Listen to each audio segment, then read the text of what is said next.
have been confirmed to be in the Super Mario Galaxy movie. And this is a really telling move from Nintendo because I think they're in the process of creating the same kind of brand synergy that Pokemon has. They have this really good like brand synergy in which like all aspects of the brand prop each other up. You also have to go after the trading card game. And that's been a big problem that people have been having when it comes to like trying to downplay Pokemon, is that they screamed for years that the anime was shit, that the video games were shit, that the TCG were shit, and all that resulted in was eventually Pokemon Go became popular, and then like the entire series blew up again.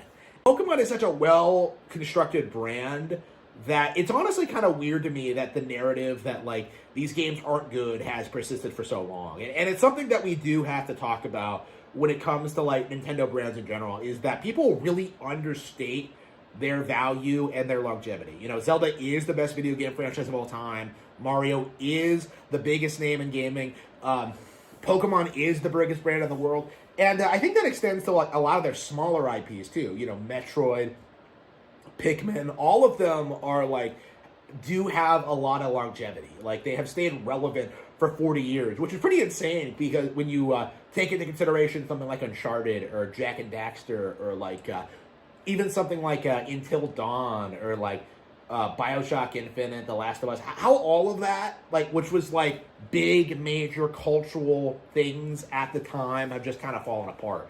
You know, like Nintendo's longevity should be respected and loved. And what's interesting is just how they're trying to build up their brands, right? So one of the things they did a decade ago was start like releasing Nintendo Directs, right? So people were forced to sit and watch every new announcement, right? They couldn't do what they did back in 2004, where Game Journos only covered Twilight Princess's reveal and completely ignored all the other games that they released. Like in order to like follow along with the major Nintendo announcements, you have to sit and watch every single thing they do.